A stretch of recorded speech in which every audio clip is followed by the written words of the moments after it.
Hello. I am super excited about this daffodil card. I don't usually do a whole class or series just based on one card. I'm just seeing if I can get a little bit closer tonight just because there's really detailed pieces. Apologize if that's making you dizzy. Okay, so this card is inspired by the Daffodil Daydream bundle. And for this, I used all of the dies. And when I mean all the dies, I mean all of the dies in the set. I'll show you them. These are what I really liked about how the dies were set up for this. Maybe that's a bit too close. Sorry. Close your eyes for a second. Move it up a little bit. What I really liked about the dies in this bundle is that when you run them through, there's doubles of things that you need two of. So for example, like there's 4 stems. And then to make the flowers. So this, I only ran everything through my Big Boss once. So there were 7 flower pieces for the lighter Daffodil Delight. And then there was 7 dies to cut the bumblebee, which is like the portion on the front to kind of give the detail of the daffodils. And what you can see is, for example, you need to have 2 of these pieces for this flower up here. And then you need to have 2 of this piece, 1 for each of the bigger flowers. So, and rather than having to like calculate and like count and things like that, there was enough so that I seriously took, what I found actually worked well is I took an 8.5 by 11 piece of paper, cut it into quarters. And then there was enough to like run through everything once in each color, keeping the dies far enough apart so that nothing ran together or bound, anything like that. And then it's the same with the next layer. So again, there's just 7 dies to make the rest of the flowers, duplicates of the pieces, such as these ones, so that you just need to run everything through once. Okay. So to get started here, I'm really liking the pale papaya. Won't even lie, I think it's my newest favorite color in the new catalog. So I wanted to be very spring-like. So I had taken the pale papaya and then I ran a piece of Flirty Flamingo through my Big Boss with the gingham embossing folder to give it a little bit of extra detail. I'm just going to pop a couple of dimensionals onto the back there.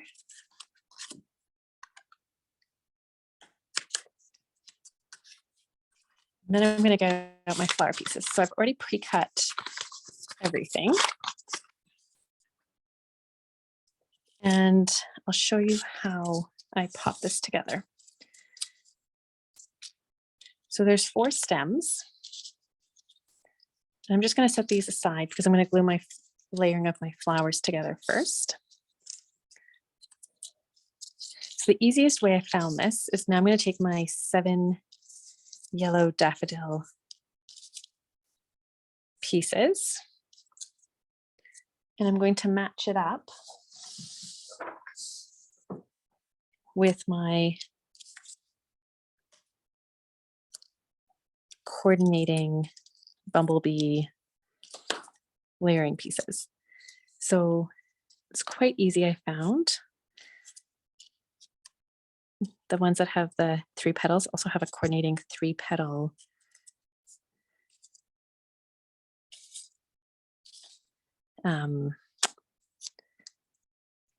piece to kind of give it that dimension. And then this is the bottom of the one flower. That goes there. Okay, so to glue all these together, I just used a little bit of Tombow glue.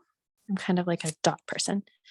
You don't need to put a ton of glue, and it's one of those things where less is often more. I'm just going to put a couple of dots on each piece.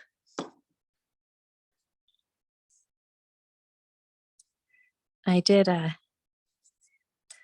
little bit of Google searching to see what other people had done. And I think that this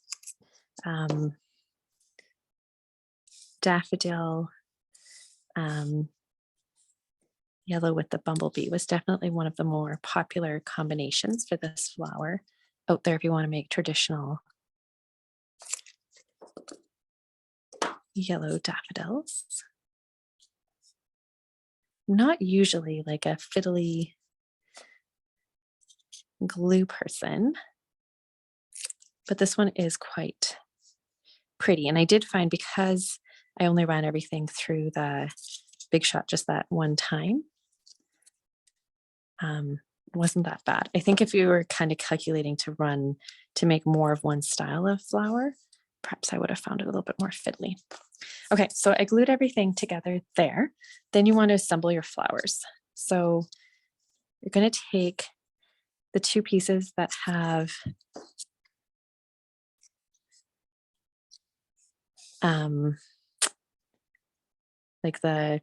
we're going to make a 6-petal flower. So the 2 3-petal pieces, and we're going to glue them so that they creates like an alternating floral piece. Then you're going to take your centerpiece, and what you're going to actually do, because we want to kind of lift it up to kind of give it to that mint dimension. So I'm going to put a dimensional at the top and then a drop of glue at the bottom. And for this, I used my little mini dimensionals. So dimensional at the top, so it kind of pops up that centerpiece. And then a little drop of glue at the bottom. And it's kind of centered just so that you kind of see the tip. It's just a little bit below center, and you see kind of like the tip of the one petal still above it. Then this one is kind of a opening daffodil. So you're going to turn it this way. Glue this one, which is kind of like that, I don't even know what to call it, four petal piece. I'm just going to put a drop of glue here.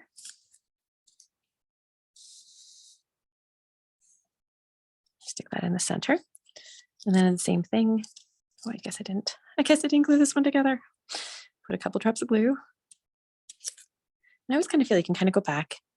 This one, because again, like when you kind of look here, once you have so many layers, even though you have very small drops of glue, everything holds together. Okay, so now it's actually glued together. Little dimensional. Drop of glue. I'm going to actually upside down.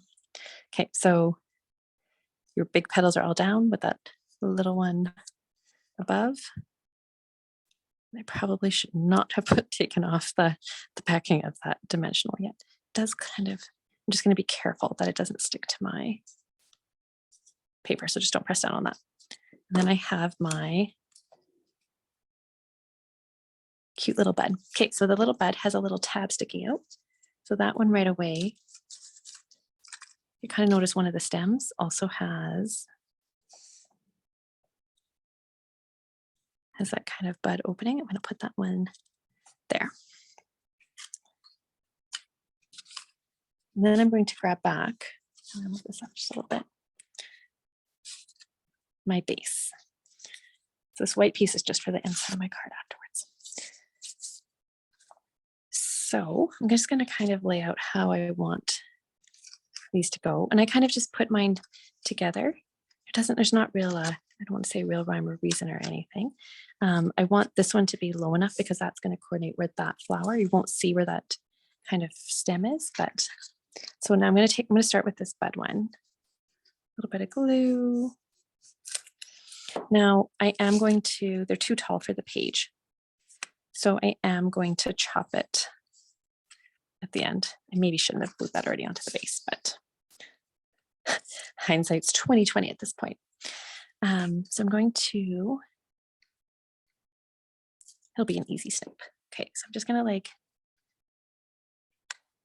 put my grass on, not grass, stems, all of my stems on. And again, you don't need a ton of glue because everything is, for lack of better words, holding everything else down. And again, too, I don't think that there's really a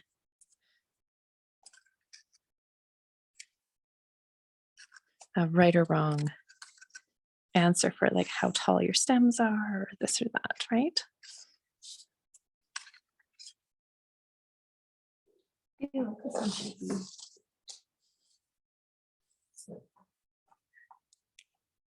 Facing the opposite direction somehow.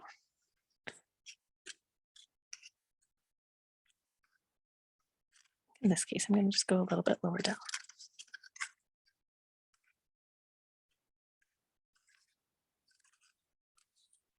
There, that looks good. See, each one turns out a little bit different. And that's perfectly okay.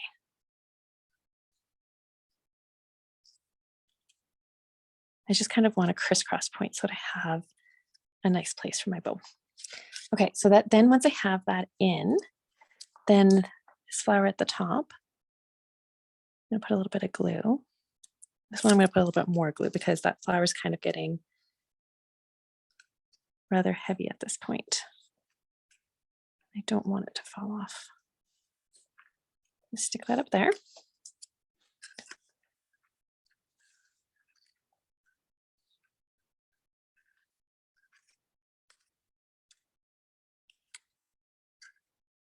I'm going to stick my other one right here. And I'm going to put my bow about there.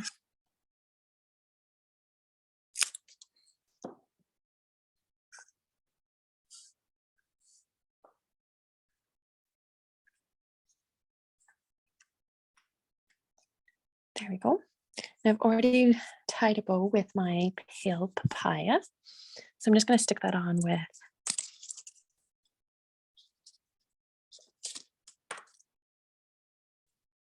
glue dot.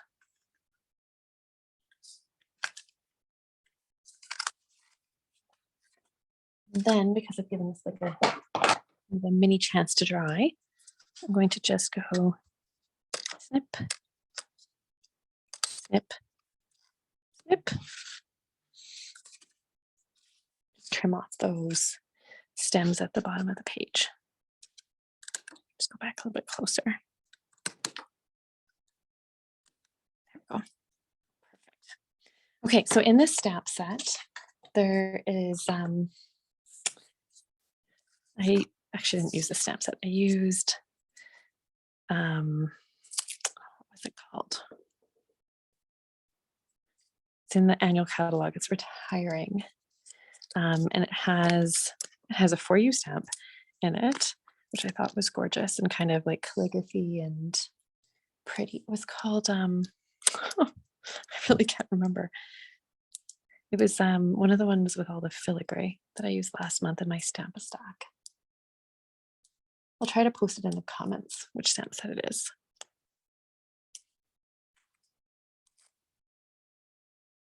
Okay, so these are some retired little circle punches that I did use. But they were just the perfect size for the project. So there you go, for you.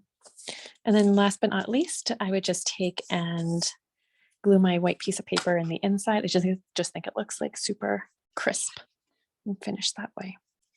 So probably if I have to go back now doing it on camera live of several weeks after doing my sample one, just make sure that you lay out your green grass or like stems first. Do you know what I mean? Kind of be a little bit more crisscross there, but I think both of them are very pretty. And it's one of those things where like it's kind of that bunch of flowers idea. So it doesn't have to be in a certain fashion, and they both look really pretty. But this one probably, with having both up there, it looks a little bit more symmetrical if you're kind of looking for that vibe. Anyways, I hope you like the spring card, especially since Alberta has been on and off with snow in spring, and I hope that you can enjoy some spring flowers, and hopefully if you're making this card along with me, that you enjoy making a spring flower card.